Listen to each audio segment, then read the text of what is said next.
thank you for coming up here today, Patrick. Well, thank you. Already. Glad to be here. Yes, indeed. So I want to kind of get the gears going straight off back. Like, at what age did you first discover martial arts, and what drew you to it at the age of 12?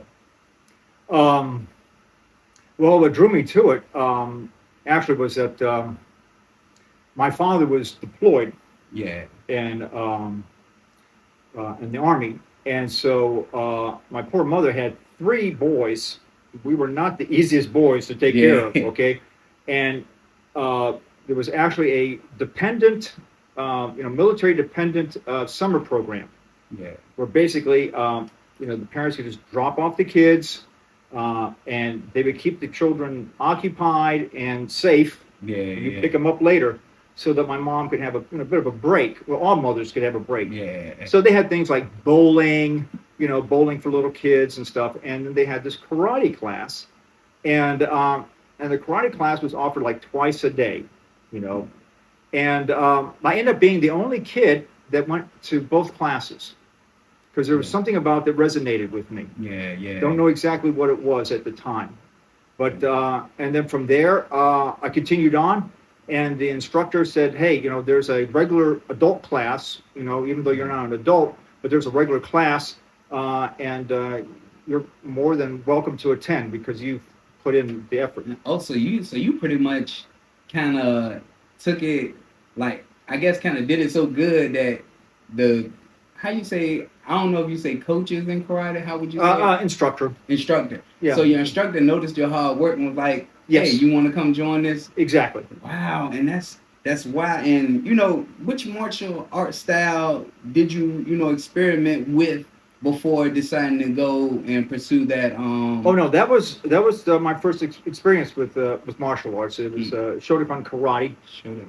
Yeah, and the Shihan, who is the instructor of the instructors, was Shihan Hamada, and he actually taught out of both William and Mary and ODU at the time, and so those that were qualified to become black belts instructors would then go out and kind of like and do remote classes, Yeah, and then we would all come together for promotions and stuff like that. So okay. So when y'all came together, y'all did like tournaments, or y'all did like there were a few tournaments. The tournaments mostly when I started doing Taekwondo, yeah, there would be a lot. That, and also I went to the Chuck Norris. Chuck Norris. Chuck Norris Superstar Tournament. I made the finals. Got the little. Yeah. I'll show you the little thing that I got, little plaque. And I actually got to meet Chuck Norris and got his autograph, which you will be able to see. Got his autograph. Now, this is back when Chuck Norris was promoting his movie, brand new movie, okay, called Good Guys Wear Black. Yeah, yeah. So that's how far back it was. Oh yeah, that was probably before my time. Yeah, and this was back in. This was out of Norfolk. I'm gonna say. Not Norfolk Arena, but it was a large enough facility in Norfolk. Yeah, yeah. They could house that. So yeah. Dang, Chuck Norris, man. I always wanted to meet Chuck Norris. Yeah. You remember they used to make all those Chuck Norris jokes and stuff. Yeah, Yeah. So yeah. So I want to ask you a quick trivia question. So karate originated in which region of Japan? Okinawa, Tokyo, or Kyoto? Okinawa. Uh-huh. Well, that's what I was told. Okinawa. Okinawa. Okay. Okinawa. That's what I was told. And that's correct. That's correct. Okay. I wanted you to, okay, fair enough. To keep your attention a little bit. No, that's good. So, do you ever remember a defining moment as a teenager that made you realize martial arts will be a lifelong journey for you?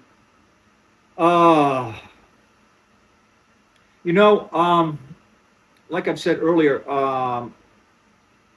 my early teenage years, I was consumed by it. Yeah. And I had ambitions of being an astronaut / international assassin. Probably because Assassin? an astronaut and international assassin. Yeah, that's what was my ambition. and the only reason why, I'll say this, at a very impressionable age. Okay, remember, I was born in 1963. Yeah, yeah. Okay, so I'm last of the boomers. Yeah. Okay, so there was this movie called In Like Flint, or Our Man Flint, and starred James Coburn as this character called Derek Flint, and it was a satirical movie about the James Bond films. So this is like the American James Bond, but to a child that is under, I don't know, I was like maybe 6 or 7 years old or something like that. It made an impression on me. Yeah. And I'm like, because this guy had like 5 live-in girlfriends and stuff, in the movie. Yeah. And I'm like, and even at 6 years old, I'm like, I want that. Yeah. Okay. So it's like, yeah, this looks good to me. Okay. Yeah. So it was like a childhood type of thing that kind of only recently left because of certain realities. Yeah. But I didn't get to become an astronaut. I didn't get to go and whatnot. And be an assassin, a super well, assassin. whatever rumors you've heard, I'm gonna say those are just rumors. Okay. All right, We're not. classified. Yeah. That's, Classified. I got those 4 barrels in my backyard. Yeah. All right, but I used to have 5. Okay. All right. Anyway. So the fact that you're saying, assassin and all this type of stuff, I want to talk a little bit about your military career. All right. Like, what inspired you to enlist in the U.S. Army back in, was it 1982? Yes, right. Yeah, right out of high school. Yeah. Okay. What inspired me? My father. Yeah. 2 combat tour Vietnam veteran. He had a childhood that was horrific. Yeah. Okay. I'm not going to go into that right now. Most definitely. Okay, but and I tell people about my childhood, and this might be something off camera, or maybe back on camera, whatever. I tell people about my childhood, they go like, "Oh my God, that's so horrible. Oh, did you get therapy for that?" No. Look how I turned out. Okay, Yeah. so yeah. In fact, the day I left for the Army, okay, my dad just looked at me. He's like, "Boy, there's not a damn thing they're going to do to you I haven't already done." Yeah. And he was right. Let me tell you. First day, people had the realization like, "Oh, this is because recruiters. What's a recruiter's job? To recruit." Yeah. Right. If I get bonus points, if I get money, if I can get you to sign up for something, I'm going to tell you whatever you want to hear to get you to sign up. Because once you sign up, ching, my job's done. Right. Yeah. Okay. So put it this way. When I was in high school, the military recruiters would come, right? They had a particular day when the military recruiters would come. And the first recruiter that approached me, okay, was a Marine. And he's wearing, the dress blues, right? The classic, very sharp dress blue uniform, right? Yeah. And a Marine comes to me, he's like, "Hey, young man, see this?" "Yeah." "You know what this is?" It's like a dress. It's called the dress blues, right? Yeah. He's like, "Let me tell you something. All the armed forces, Army, Navy, Air Force, they all agree. The Marines, we have the best looking dress uniform. Better than all the other ones." So, "Do you know what this is?" "Yeah, dress blue." "You know what else it's called?" "What?" I hope I can say this so you can edit it out. "It's a pussy magnet." He said, "Marines don't have ugly girlfriends. Yeah. In fact, if you're good enough in the Marines, you can be an embassy security guard. Because the Marines guard all the foreign embassies. Every country where there's an American embassy, it's protected by the Marines." And he's like, know that. "Oh, yeah." I did not know. "Oh, that. yeah." And he's like, "Hey, if you get an embassy job, let me tell you something. Ain't no ugly women working at the embassy. Yeah. Your chances are, I hate to say, you might become a casualty and end up getting married." Yeah. So I'm like, "Okay, duly noted." And then the Navy recruiter came up to me, and he looks like, "Hey, Patrick, yeah, Man, I looked at your scores, the ABAB scores. Did you have the Yeah, they still got I those remember ABABs, seeing, right? yeah. Yeah. He's like, wow, high math, good, high science. You know what? You could qualify to be a junior officer, a junior ensign program, okay, on a nuclear submarine. I'm like, I said, what's that? He said, well, let me tell you. You know about the space shuttle, right? Oh, yeah, of course I know about the space shuttle. Yeah, ain't nothing.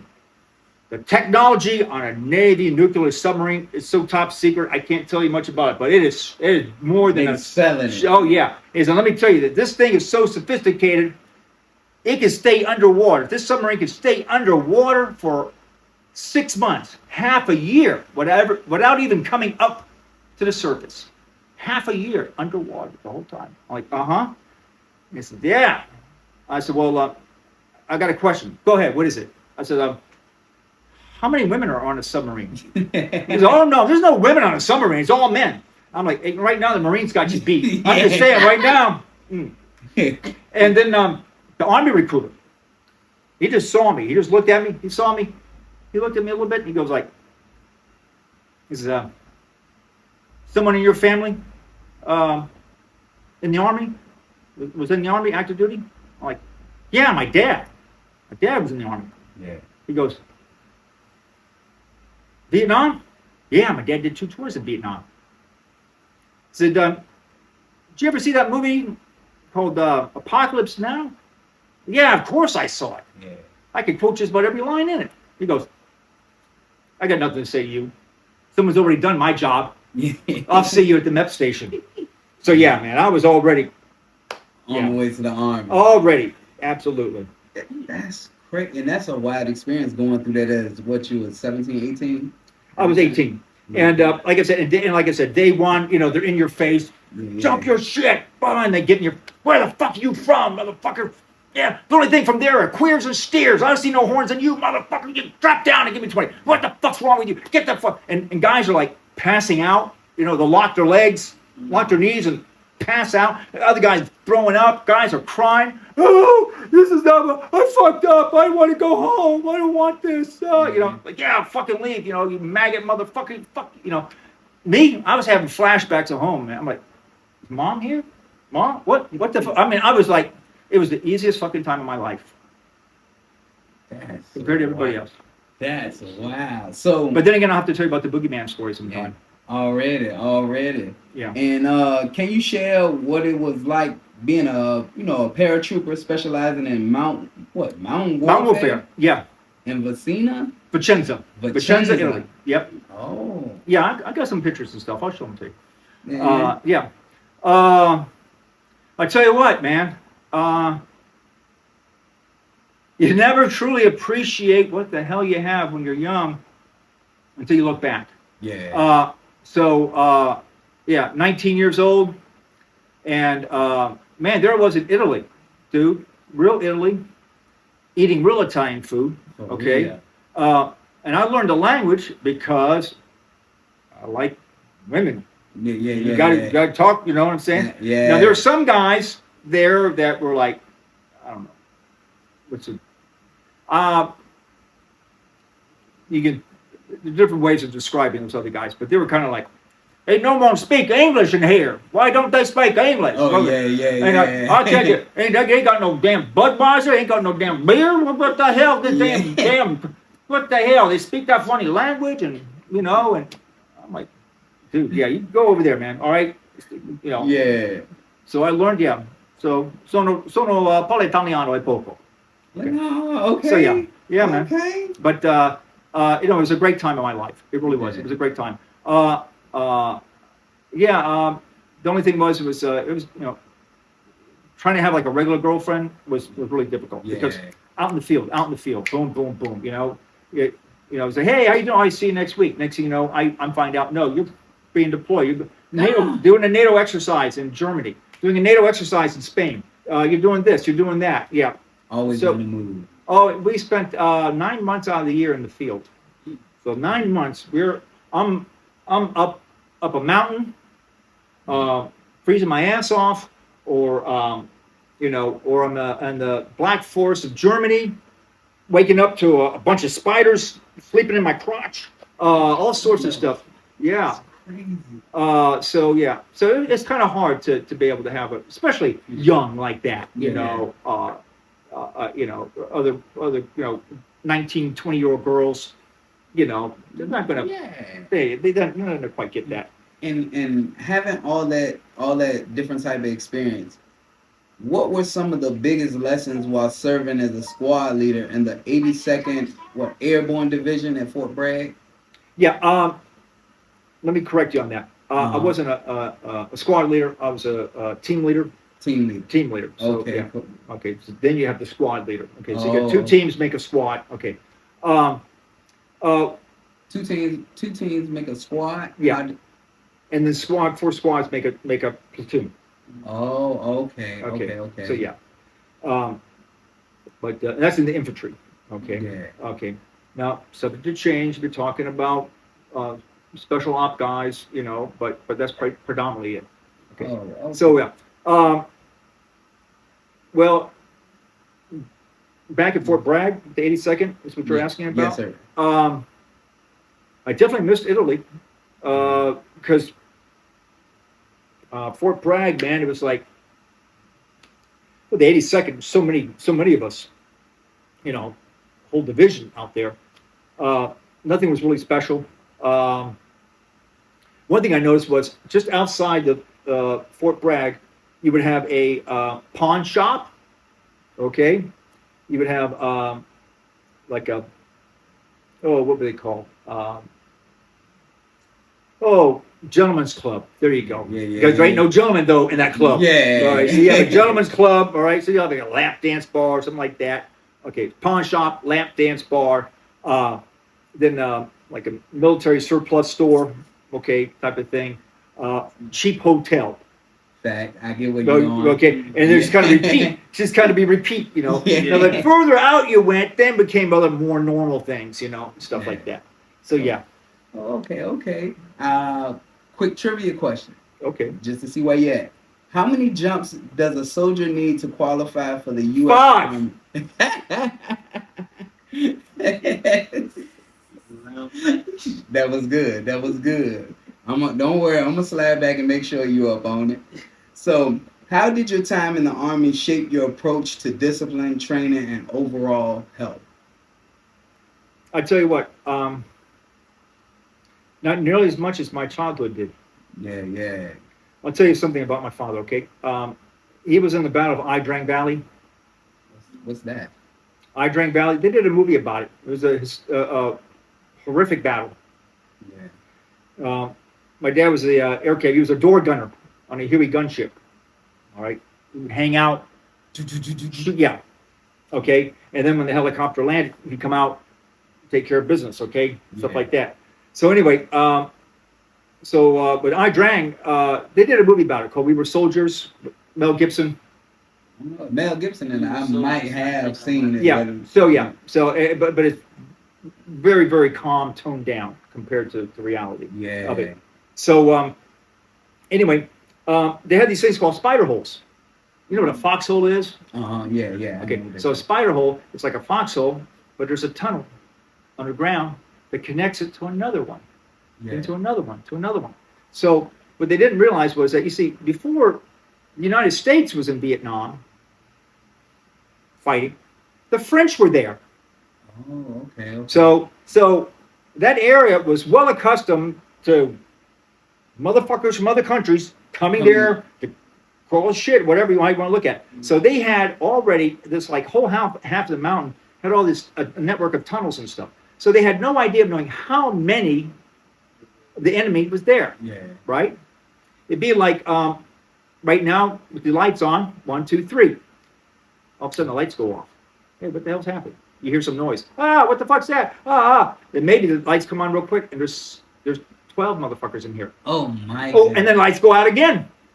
And you're like, what the right? Okay. So they had no idea really knowing how many people were there. Okay. Anyway, an intense firefight took place, right?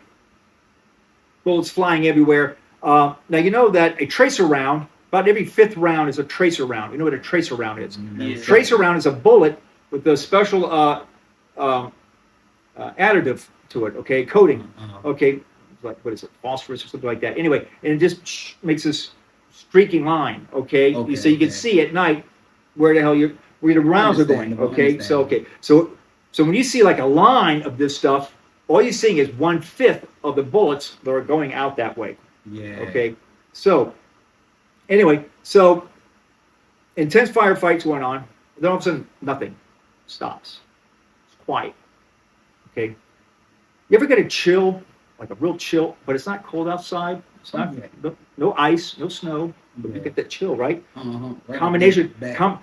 combination of maybe a air pressure change, humidity, and adrenaline Yeah. dump. Okay, you're all sweaty, and next thing you know, he's like, oh, shit. So my dad used to keep a cigar, just the butt of a cigar, like Clint Eastwood in one of his westerns, like Yeah. unlit, but you keep it because his teeth would chatter because it gets so cold. Yeah. Get that chill. So he's biting down on that to keep quiet. And a few yards away, another guy, young guy, probably no more than 19, 20 years old, young guy. And it's dark, right? And this guy's like, fuck, shit, fucking cold, man. Bullshit. Nobody here, man. Let's go. Fucking been waiting here too fucking long, man. Why are they getting us? My dad's like, shut the hell up. You're gonna give away your position. Oh man, they're gone, man. Shit hasn't happened over an hour.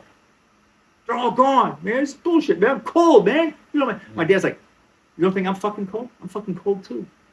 Tough it out. Tough it out. Yeah. He's like, shit, cold, man. So, what do you do to warm up when you're cold? You shake. You shiver. Warm the fuck up. That's right. Yeah, yeah. So he jumps up. Brrr, 3 different directions, man. Cut his ass in half. Just killed him. I was 2 years old. Back, okay? My dad swore to God, he said, I'll be damned if I will raise my boy to be weak, that being cold gets him killed. I will make goddamn sure he will never be weak. Yeah. So that's why my youngest brother is a real badass. Yeah. So And how old is your younger brother? If you he's in his 50s now. My one brother is 4 years younger than me, and I think my youngest brother is about 8 years younger than me. Yeah. Okay. Okay. Yeah, and he had to tell you about this guy is a shit. The level of fitness this guy is in his 50s. All right, Yeah. he put the shame on To a lot of young people. Oh yeah. So were there any moments in service where martial arts training helped you directly? And a few bar situations, yes, yes, but that's pretty much it. Most definitely. Yeah, remember I was in during the 80s, during the Cold War. Yeah. Okay, back when it was kill a commie for your mommy. Yeah. So they used to say stuff like that. Yeah, you used to say stuff like that. That's wild. Yeah. And so I want to talk about, your later years. After leaving the military, how did you transition back into that civilian state? Not quite as easy as you might think. Although I had it easier probably than others. I had an ambition to work for NASA, so I went and started working on a physics degree at Cursor Newport. Yeah. Physics, yeah. And so yeah, I was a nerd, man. I was an egghead nerd back in my childhood days, Yeah. So, and I caught up with my old girlfriend, who I had in high school. Yeah. So there, made the dean's list my first semester. Okay, but next thing I know, I have a family to support. Yeah. So I have to support a family. And so I got a job as a groundskeeper at the college for $4.18 an hour. $4.18 an hour. Oh yeah, this was back in the day. This is back in the 80s. Yeah, okay, back in the 80s, but still cheap. Yeah, All right? yeah. Okay. I mean, and I had saved money up when I was in the Army, putting towards the college fund. Yeah. Okay. It was there. It'd be like, if I put in $100, the Army would add like 150 to it, something like that. Okay. So yeah, along those lines. Yeah. They would match it, and then if I could max it out for like 3 years or 2 years, whatever it was that it was for, then they toss in a little bonus. So anyway, so it was enough money with that and working. Had lived in a hotel room. Oh, no, excuse me. Lived in an apartment. Yeah. Lived in an apartment across the street from the college. Okay, this is before it became C&U. Now it's a university. Okay, so now I graduated when I was in university. Okay, I'm not gonna lie. It took me. I started in '86. I graduated in '95. So it took me like 9 years to get my 4-year degree in physics. Okay? Yeah. But then again, I'm working full time. Yeah. And going to school, and it's physics. Yeah. Yeah. Physics. Yeah. Yeah. But as far as the transition goes, I mean, I had a few friends, but definitely I was not your typical college kid, Yeah. And so some people either appreciated it, or they're like, it's weird or whatever, or Yeah. whatever. They feel, I don't know what, because also like okay, we're mature men, right? Yeah. Right? You guys are well out of your 20s, Yeah. right? Okay. So we all know how young guys are, right? Got to, Yeah. right? Who's got the biggest swing, right? Right? Yeah. Right. So some guys are like, man, keep that guy away. He's just a crazy old guy. Okay. Yeah. So we're like now, like I said, I'll be 62 November, and if I had something to prove, that means I screwed up back in my 20s, right? Yeah, That's what the 20s are for. Fact. I don't have shit to prove. And And now that you had your family, you still got your family. Well, my first wife, our marriage lasted 10 years. Okay. I did put it this way. People who know me, they say, "Hey, man, he's a good son. He's a good father. Yeah. He's a good friend." I said, "Well, I guess 3 out of 4 is not bad." Yeah. What's the fourth? Apparently, being a husband. But you can ask my 2 ex-wives. Yeah. I'm pretty sure they'll tell you, yeah, I was a good husband. So yeah. Yes. So how did martial arts, being a martial arts instructor, how did that come into play? Well, after a while, I actually met up with my old Taekwondo instructor. Yeah. Actually, because he had kids, and I took my daughter to the Living Museum in Newport News here, the little museum, for animals and stuff like that. And boom, he was right there with his kids, and he's like, "Hey, how you doing? Bye." He's like, "Hell yeah, I remember you. Shit, come on, man. Start training," and started training at Riverside Wellness Center and stuff, and eventually became an instructor, and then I taught my daughter. My daughter's in my class. She would beat up all the boys. This is when she was like 10 years old. And stuff like that. And I do want to ask you something. I don't know. You can correct me if if you have to. But you were trained by one of the founders, or trained? Yeah, I was trained by the founders. It was 3 guys together founded this Taijutsu Kempo martial arts, and mixed martial arts. Okay. One was Tony Massengill. Tony Massengill is a pretty well-known local name. He was a Wing Chun Kung Fu instructor. Yeah, like the stuff that Bruce Lee was taught. Yeah. Wing Chun, the Wing Chun dummy, the wooden. Yeah, Yeah. There you go. So he along with a police officer named Ralph Stanley, who had some martial arts experience. I think he might have had a little bit of Aikido experience. Mm-hmm. And then my Taekwondo instructor, David Smith, Chuck Smith, who taught Taekwondo, and he taught Taekwondo for some of the other. He taught for oh man, I'm trying to remember the other instructors now. We had Ko Taekwondo, and I'm trying to remember the other one. It sucks when you get old, dude. You start forgetting. But you know what? I have some documents that we'll put on there. But another Taekwondo place. So he taught for both of those. Yeah. And so the three of them put together this thing called Taijutsu Kempo. Facts.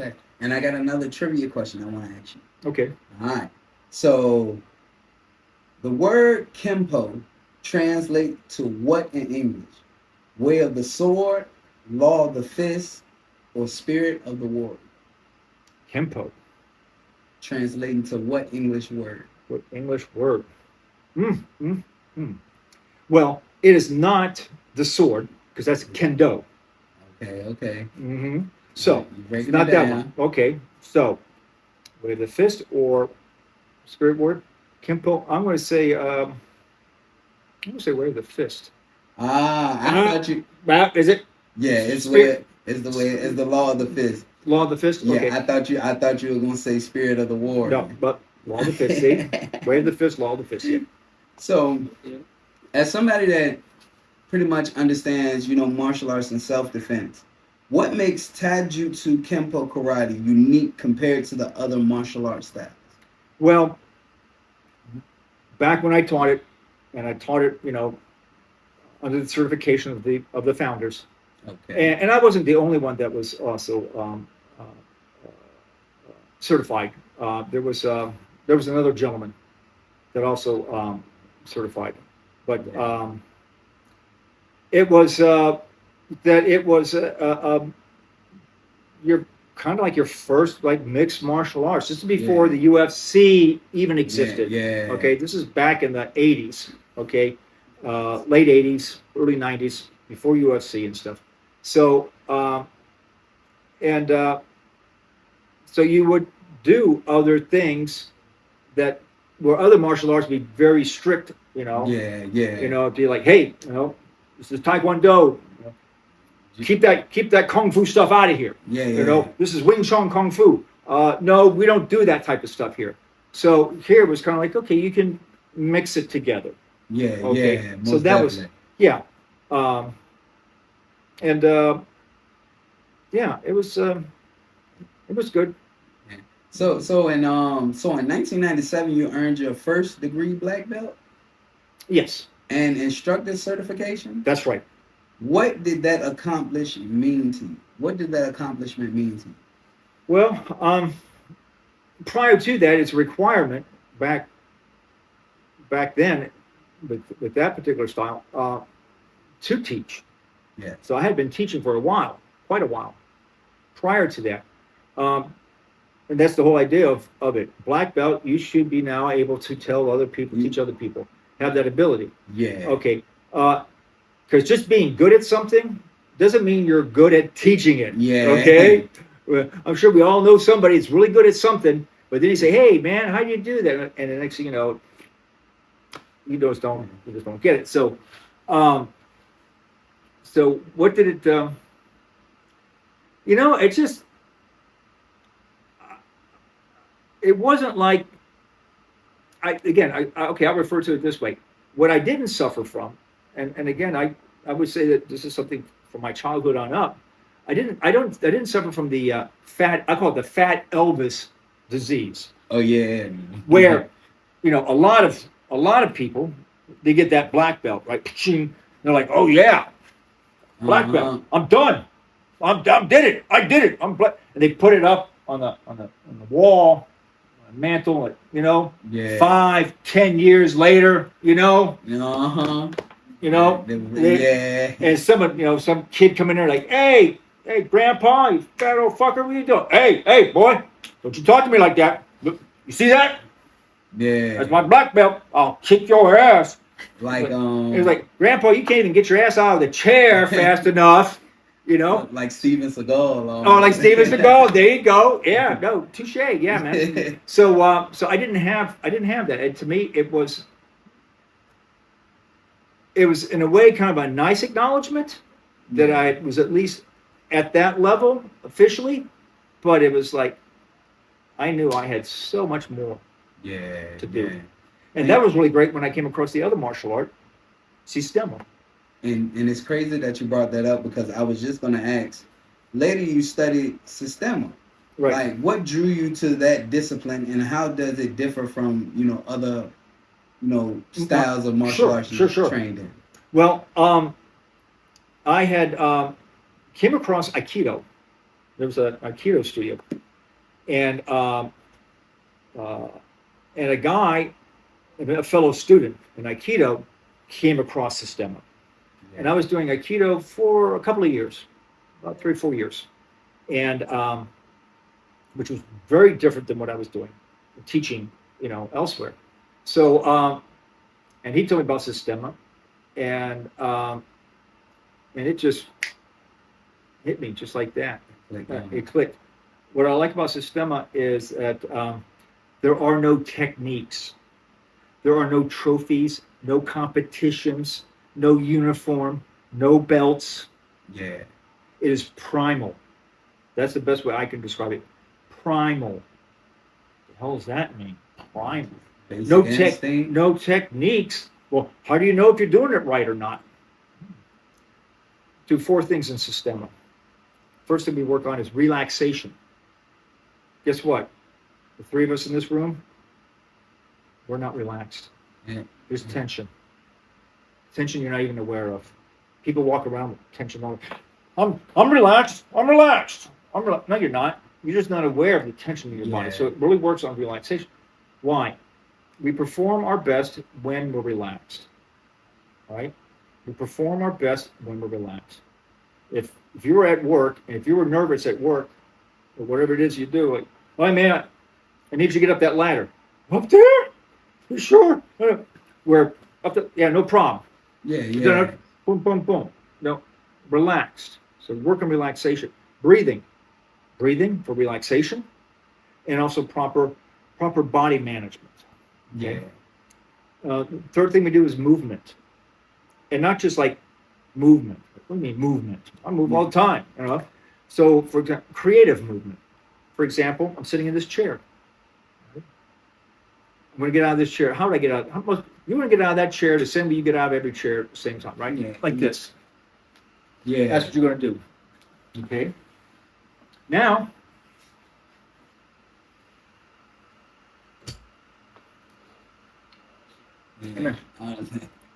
sorry. It's okay that don't worry, man. Yeah. I'm going to just illustrate. There you go.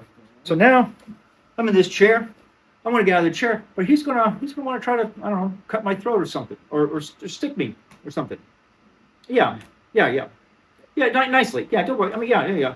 And I'm going to be like, so can I get out of this chair in a different way? Can I move differently? Yeah. Can I move differently? As opposed to, I have to get up like this. Yeah. Right? That's why there's no technique. You good, big guy? Yes, sir. All right.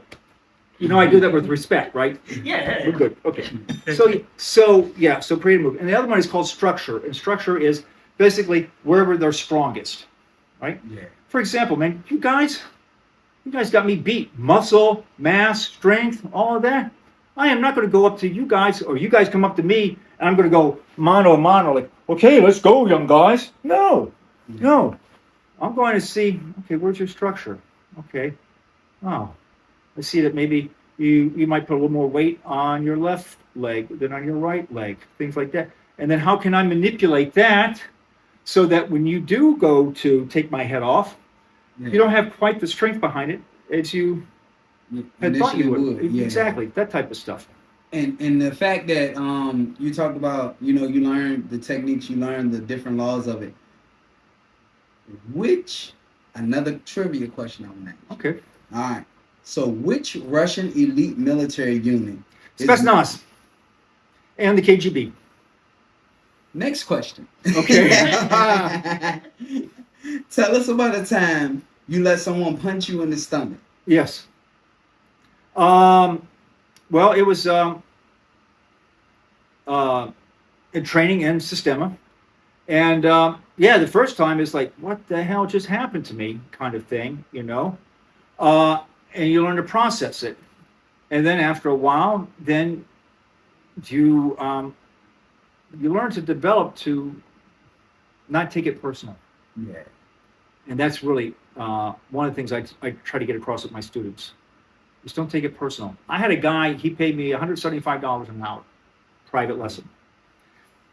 He's associated with Hollywood, very remotely. Okay, he's not a big name. Okay, but he's been in some films and movies and stuff. Okay, but anyway, and he had some spending money. So and he wanted me to teach him some things.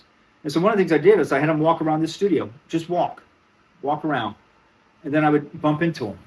You know, you're walking, boom, bump into, boom, then bump into him again, bumped into him again, and he's kind of like getting annoyed. What the hell? Boom. And then he's like trying to push back. The next thing I know, then he's trying to like grab me and stuff like that. And I'm moving out of the way and all this stuff. And I said, hey man, are you catching on when I'm trying to get across to you? He goes, do I need to be more proactive? I need to be more aggressive. I need to be more. I said, no. Stop taking it personally. Yeah. It's like someone punches you. Okay, they punched you. Deal with it. Okay? Yeah. As opposed to the, did you just hit? Do you know who you hit? Do you know who I am? How dare you hit me? What? Wait, that's just wasted energy, time. No. It's like, for whatever reason, that person, for whatever reason, maybe they're crazy or whatever, they felt compelled to hit you. Yeah. Maybe it's mistaken identity. I've had that happen to me. Mistaken identity. Like, hey, that's the dude that was screwing your girlfriend, man. That's the dude right there. Yeah, that guy. And pointing to the wrong person. Next thing you know, this guy, hey, man. Right? Yeah, Boom, boom. yeah. You don't even have a chance to like, who's your girlfriend? Oh, man. I'm sorry, man. I wouldn't do her. No. Oh, hey, but that other one? Yeah, with the pigtails? Yeah. Oh, that's your sister? Yeah, okay. I would do your sister, but not your girlfriend. But whatever. Yeah. Whatever the case might be, right? So, but, yeah, not take it personally. For whatever reason, that person is accept that reality. As opposed to, I can't believe this is happening to me. Yeah. Yeah, right. Denial never leads to anything good. Accept the reality. The more you accept it, the more control you're going to be able to have to deal with it. Yeah. And as far as you being an instructor and you having your classes, what do you think makes your classes and seminars stand out from other self-defense programs? One, I customize it, tailor it. Okay, it's like, what's the difference between, I don't know. I as you can see, I don't buy fancy clothes, right? But it's like, what's the difference between what I buy at Walmart, okay, and where, as opposed to what I get custom made, right? Yeah. Tailor made, right? Get the damn, you got.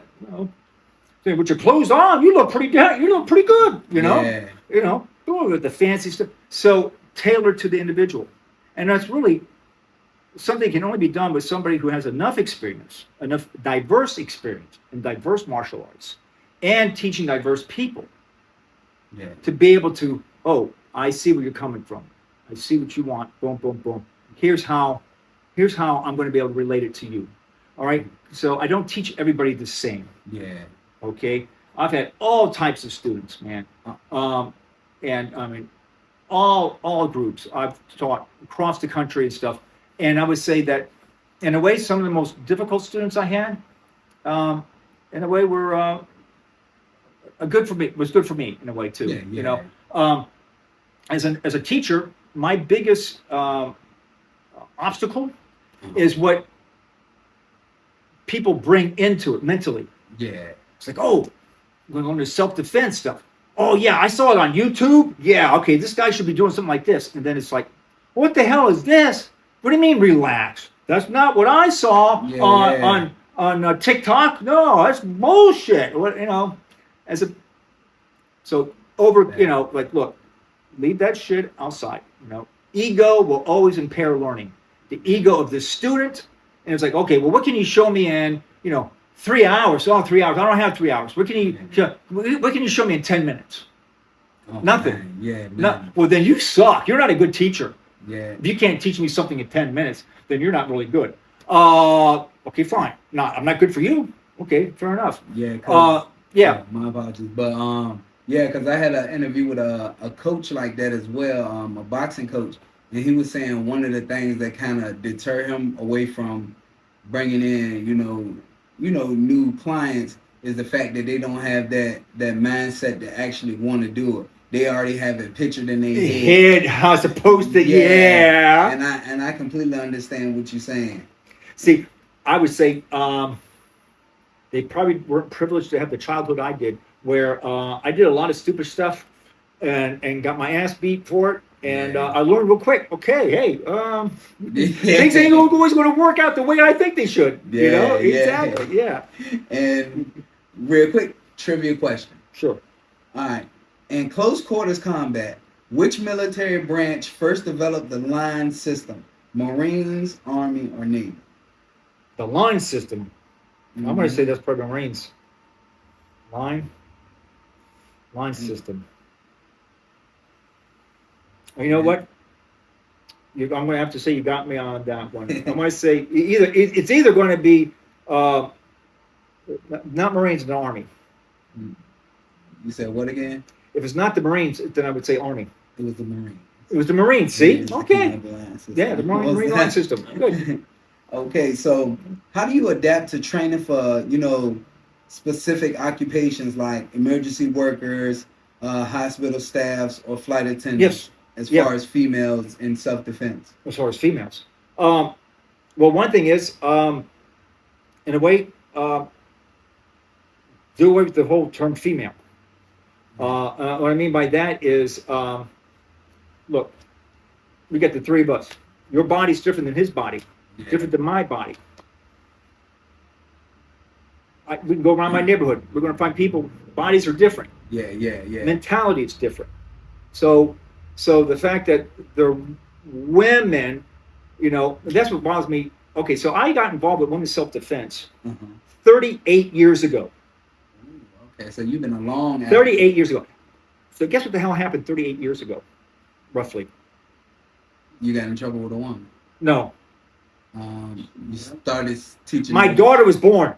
Oh, okay. The moment my daughter was born, all men became evil. Yeah. My daughter's born. I'm already like, shit. I got two of them. Yeah. You got two daughters? Yeah. Oh, you know what the hell I'm talking about. I know what you're talking about. You know what I'm talking about, right? Yeah. It's like, shit. And like every boy, I'm like, I mean, even when she was like she's like in a nursery, just born, they put her in a nursery, like, hey, where's the little baby boys there? I want to know where the hell they are. I'm like, little baby, I got goo.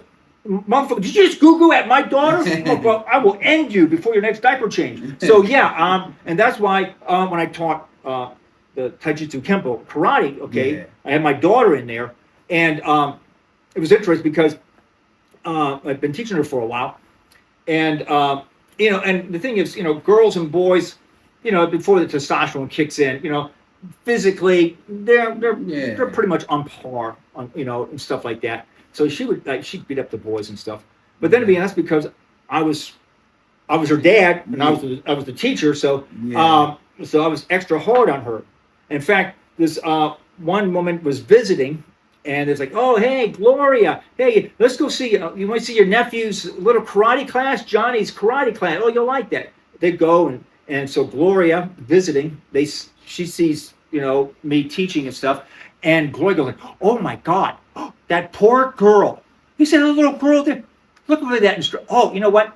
If that girl's father knew the way that instructor was treating her like that, he would kick his black belt ass. And then the mom would have to say, actually, that girl's father is the instructor. Yeah. And that girl kicks Johnny's ass all the time. Yeah.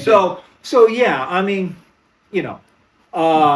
so you teach people, and so anything that is like, oh, this is for the women, and There's a commercialized self-defense thing called RAD. RAD. They teach it on college campuses a lot. At least they did back in the day. I don't know if they're still. And believe it or not, I actually got to see how they do their stuff. I was teaching adult class on Prisoner Newport. Yeah. And down the hallway from me, I kept hearing this, no, no, no. I'm like, what the hell is that? No, really. So I'm teaching, I'm teaching adults and stuff like that. And I go down the hallway, and there's this woman there, and and she stops. I'm like, oh, you can't go any further. So what's going on? RAD training, instructor certification. Instructor certification. Yes, if you want to be a RAD instructor, you have to fill out this form, be submitted for a police background check, because we don't want to educate abusers. Yeah. And for this amount of money, you can be a certified RAD instructor and teach self-defense to all colleges around the country. 2 days. She didn't. Yeah. You're certified to teach. You go, girlfriend. All right, let's get together. What you gonna say? You go, girl. Yeah, I'm like, what the? I'm saying, oh, okay. It took me 8 years to be an instructor, but okay, Yeah. So commercialized. My job is to provide a safe environment for my students to find out for themselves what they can do that they didn't think they could, and equally important, what they can't do that maybe they imagined they could. Yeah. Good example here, right? I know you guys. We all know somebody who's never been in a fight. Yes. That's the guy that's like, well, do you know who you fucking with? You want to? I'll kick your ass. They talk. Yeah. They've never been in a fight, right? Now I am familiar with people, men, that violence is their profession. Yeah. Okay. I know somebody 19 years old slit a man's throat at 19. Slit a man's throat in South America. Okay. And you was there? No, I wasn't. Oh, No, I wasn't. Dang. No, I wasn't there, but I know this person very well. You know what? You piss them off. If you're lucky, you wake up. Yeah. If you're lucky, you wake up where you pissed them off. Or you wake up in the hospital. Yeah, as long as you wake up. As long as you wake up. They're not going to say anything to you. No.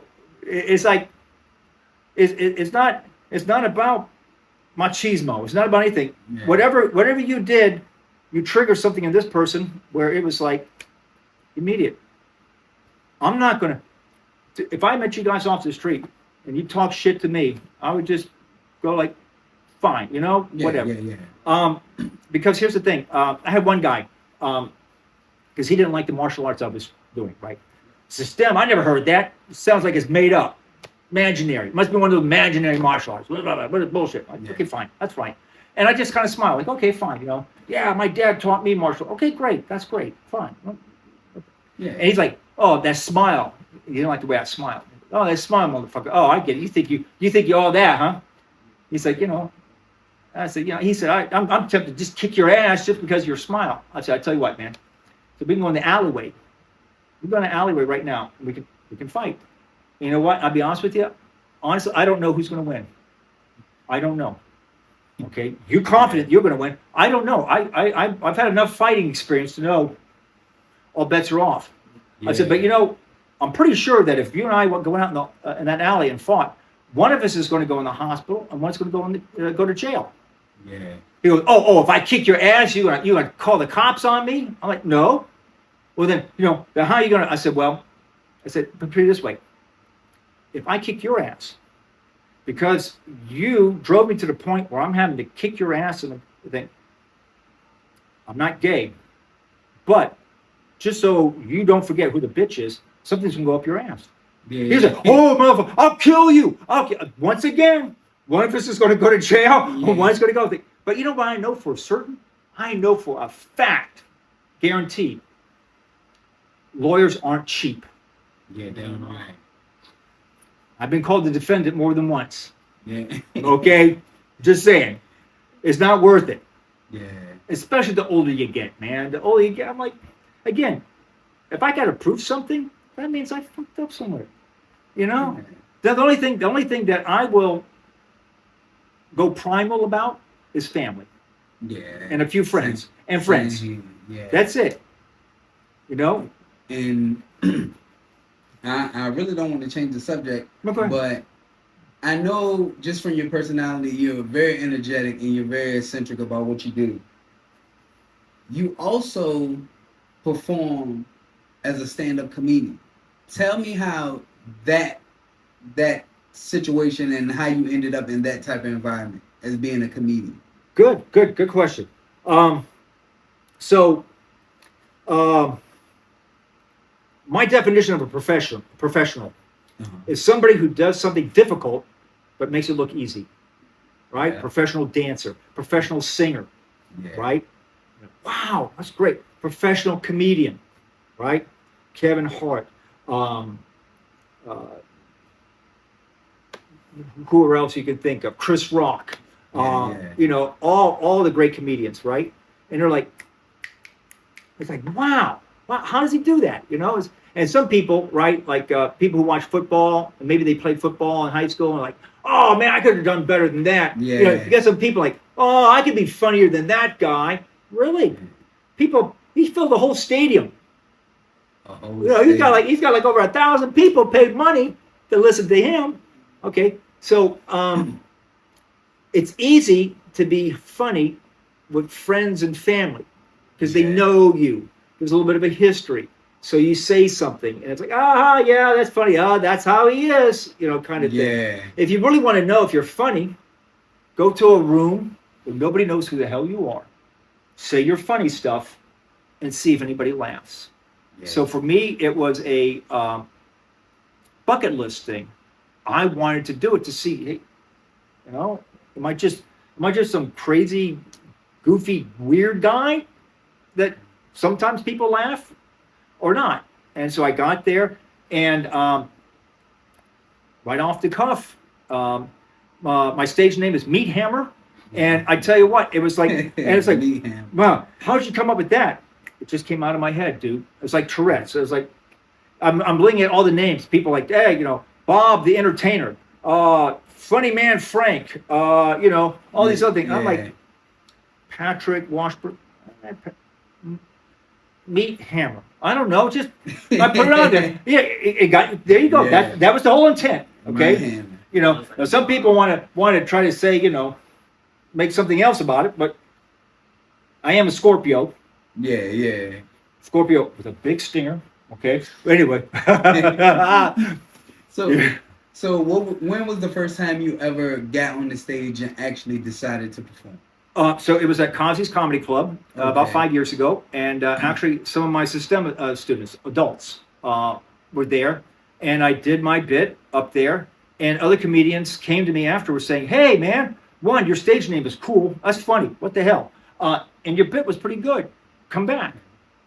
I was just going to leave, and that was it. I did it. You know, one and done, bucket list. You know, but someone encouraged me to come back, and I came back, and I've bombed. I'm not that great. There are definitely better comedians, local comedians and stuff. Yeah. Those are more serious about it too. See, that's the other thing. These guys, I mean, they live and breathe it. Yeah. Kind of like I do with martial arts, they do that with comedy, and so, just like martial arts, where I've met people from around the world through martial arts training and have good friends. There's a guy I know in Denmark. If I go up in Denmark, I can knock on his door and say, "Hey, man, I need to crash." "Oh, yeah, sure, come on in, of course, you know. Yeah. And they know they can do the same thing here with me, you know.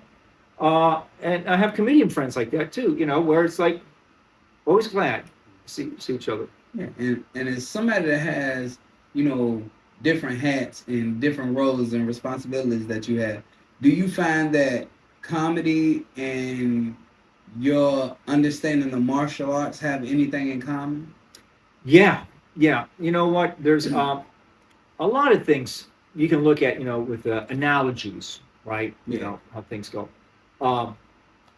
And so, there is. One of which is the best martial arts people I know, just like the best warriors I know, humble.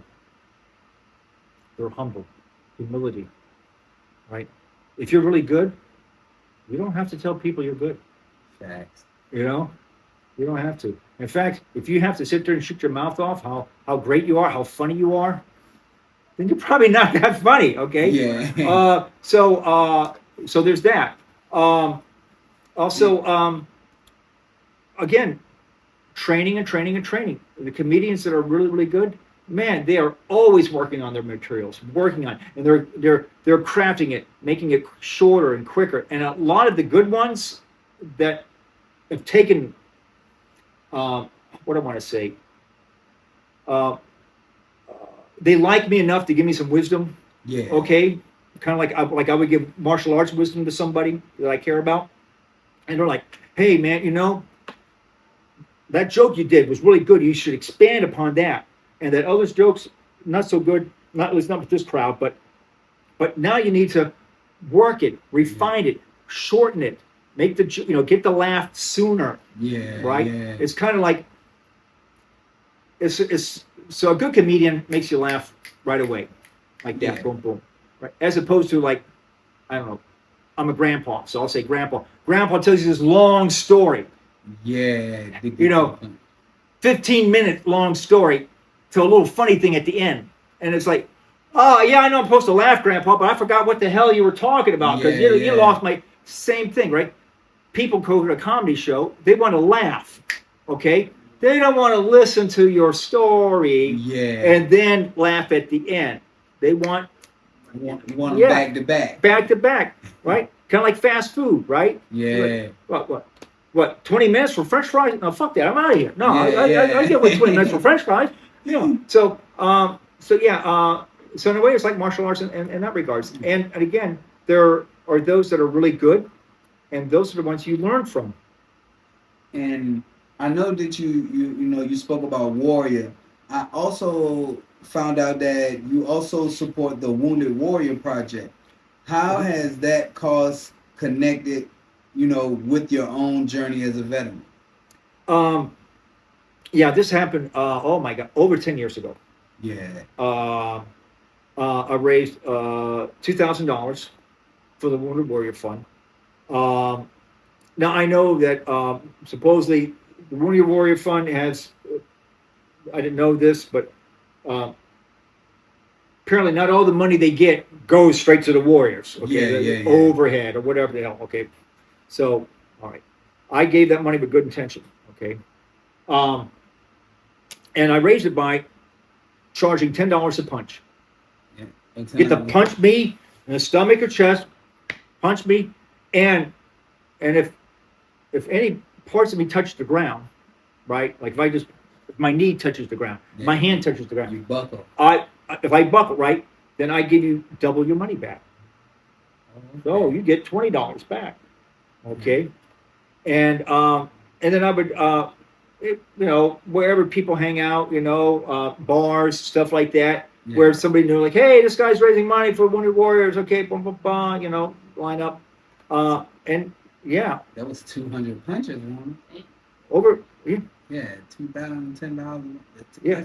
Man, that's a lot of punches to the stomach. Yeah. But it wasn't like all in one weekend. Okay. No, it was over the year. It was over a year. But yeah. But sometimes, I would definitely make several $100s. Yeah. And about a night, you can. How many punches do you think you can take in a night? Not from the same person, but well, one night I raised over $300. Yeah. 30 punches. 30 punches. 30 punches. One night. Yeah. Yeah. But see, here's the thing, right? For example, you guys, right? Yeah. Got more muscle than me, stronger. You guys can hit harder than I can. That's a simple fact. You can hit harder than me. Period.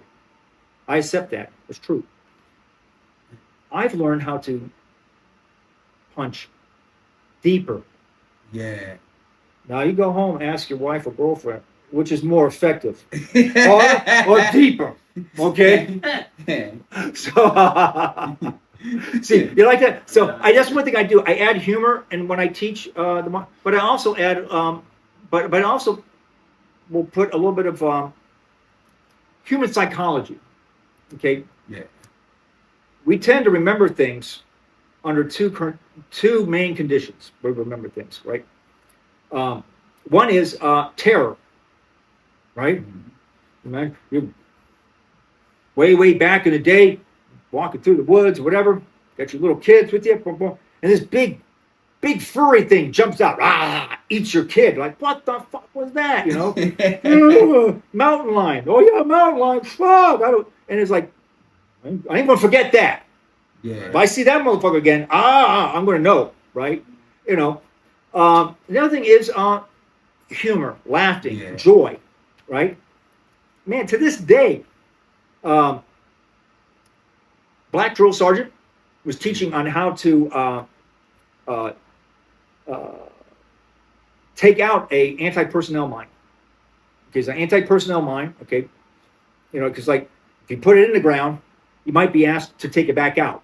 Okay, and so what you have is a little detonator, and it has like 3 little wires. Okay, and you got to bury it in the ground just the right way so the wires are barely sticking out. Okay, so that step on it sets it off, it detonates. You have an initial explosion that pops up this canister with all the shrapnel, and then explodes about chest height. Man. So you want to kill as many motherfuckers as you can. You know, not just one guy. You want to take out him and his buddies. Okay, so he talking about like, okay, so now it's dangerous. How do we get it out without blowing ourselves up? And one of the things he talks about, okay, first you got to remove the detonator. Okay, you got to carefully unscrew it. Don't just grab it and pull it out of the ground like that. Okay. Yeah. He's like, that's like having like a baby boy, okay? And you're like changing a baby boy's diaper, and you got to move him. You just don't grab him by his junk, right? And pick him up by his junk, right? So he made that analogy, right? And we all laugh like, yeah, man, you don't want to do that. Yeah, think about it. If your mom picked you up by your junk when you were a little baby, yeah, you know. But that stuck to this day. Yeah. And that was back in '82. And just that brief So, but he got the message across in a graphic way that made us laugh, that made it easy to remember. Yeah. I'll say things like when I'm talking about knife work, and you're like on the ground and someone's got a knife over you and they're trying to, you know, and I'll say, hey, in that situation, put the knife, put it in the dirt so you don't get hurt. Yeah. Put it in the dirt, don't get hurt. Oh, okay. Oh shit. He's gonna stab me in the face. He's gonna stab. What did he say? Don't get hurt. Boom. Right? Yeah. So that type of stuff. So humor can be useful. Most definitely. Yeah. So before how do I want to say this? When you were in the military, like did you see any accidents or any certain type of gory type of situations? Yeah. A few. Even in training, that's going to happen. You know? Yeah. Oh, yeah. One guy I knew, his name was, is it okay to mention his name or not? I don't know. Say probably put like what you call in the military, an alias or... An alias, okay. So this guy,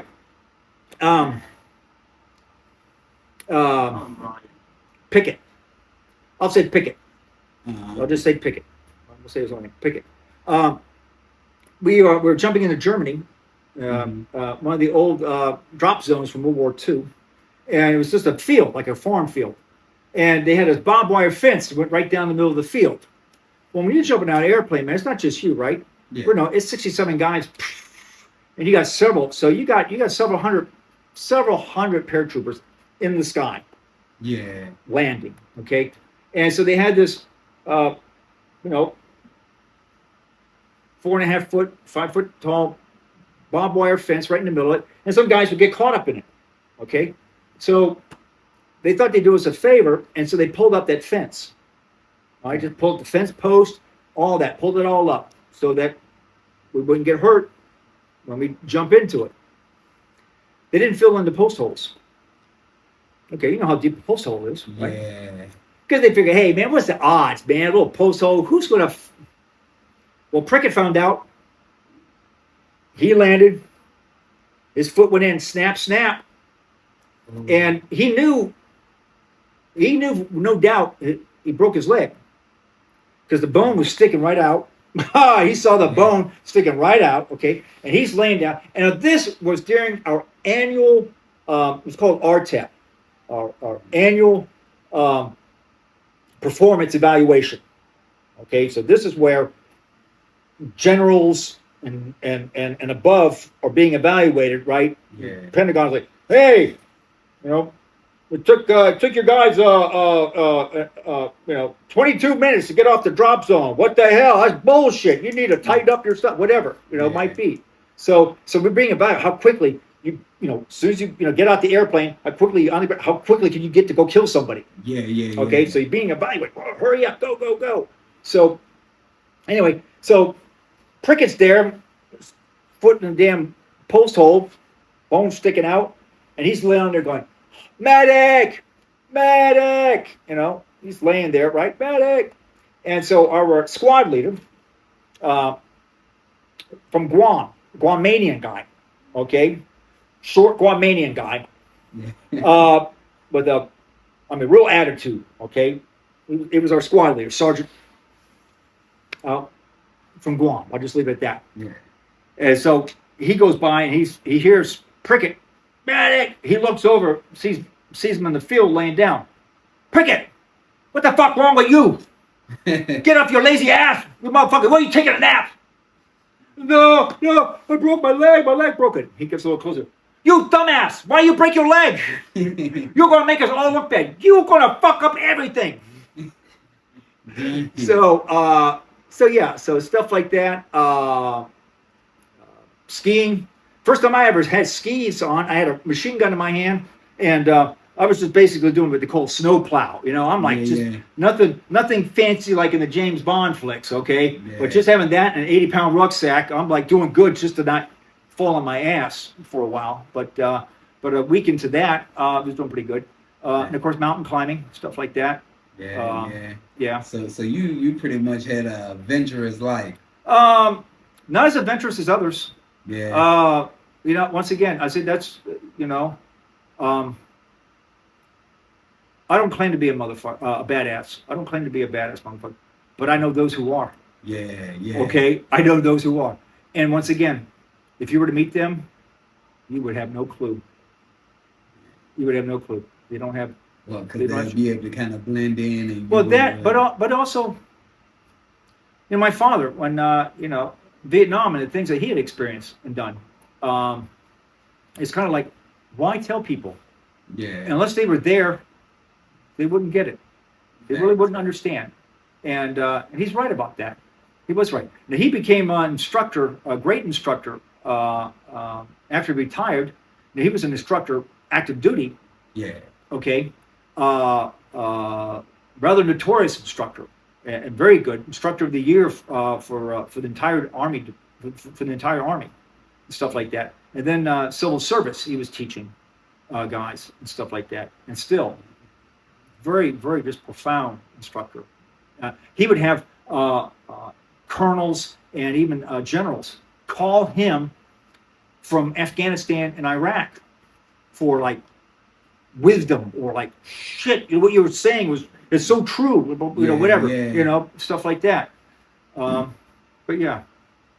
And that's deep. And I did want to ask you one last question before we let you be. If you had a chance to go back and talk to your 18 or 19-year-old self before you got deployed and went to the military, what would you say to him?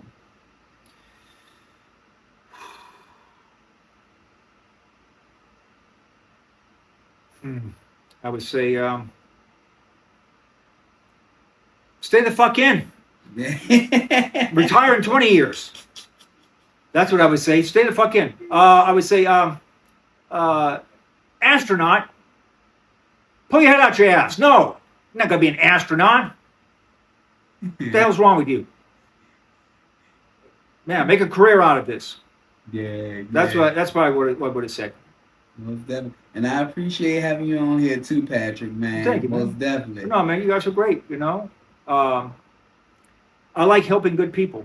You guys are good people. Most definitely. I mean, all I could say is that whoever I am, whatever I am, it's the good people that make me appreciate being around. Yeah. Okay, you know, yeah. All right. Only good things happen when good people get together.